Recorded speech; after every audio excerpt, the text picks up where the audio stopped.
My name is Suad Nasir. I'm from the University of California at Berkeley, where I'm a faculty member in education and African American studies and the Vice Chancellor of Equity and Inclusion. Learning is typically thought about as something that happens inside the head, as a cognitive process. But when we study learning in real-life learning settings, a very different picture emerges. Consider Marcus.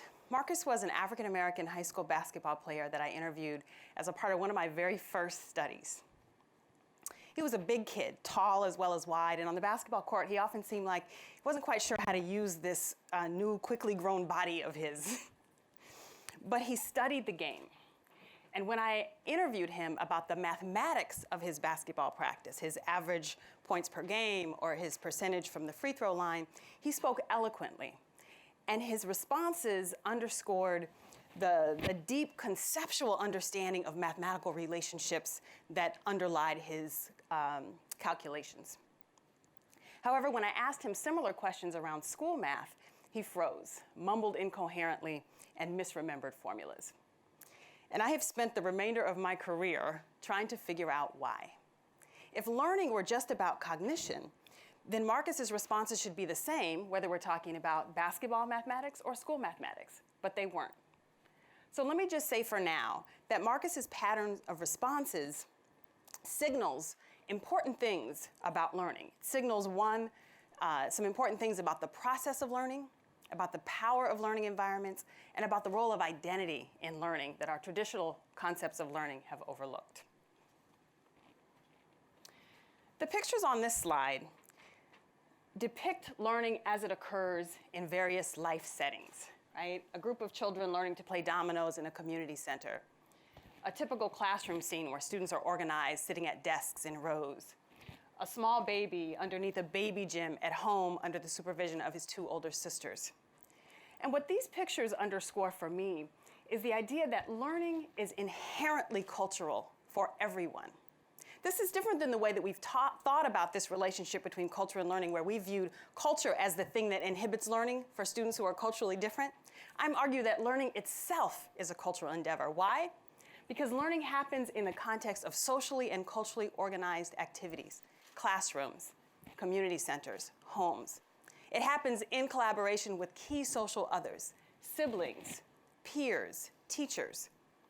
And it happens in relation to culturally and socially organized artifacts, right? A game board set in the middle of a table, desks organized in rows with paper and pencil, a baby gym designed for the purpose of teaching infants.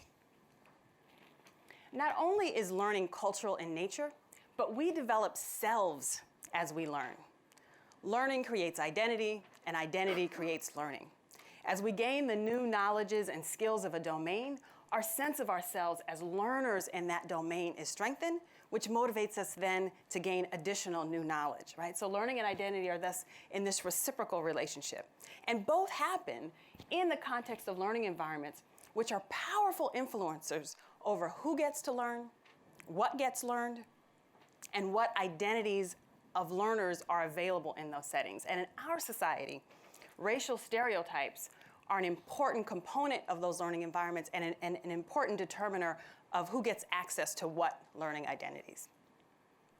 Racial stereotypes such as Black students aren't good at math or Latino families don't value education are prevalent in our society, and there's a huge research literature that supports the pervasiveness and long-standing nature of these stereotypes. We also know that these stereotypes take up life in schools.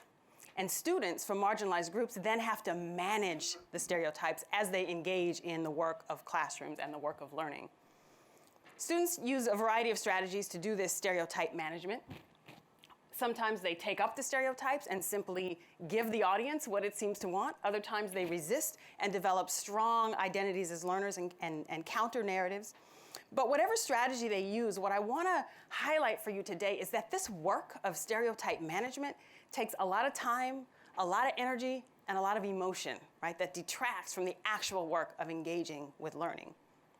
So let's return now to think about Marcus. What might explain the difference in his solutions from the basketball context to the school context? I would argue that Marcus clearly has developed a strong identity as a basketball player, and his mathematics learning in the context of basketball thus is connected to that identity.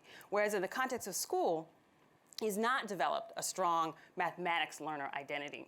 And that's likely connected to the abiding racial stereotypes about black male students, which would suggest that he could be very good at basketball and not be good at school math.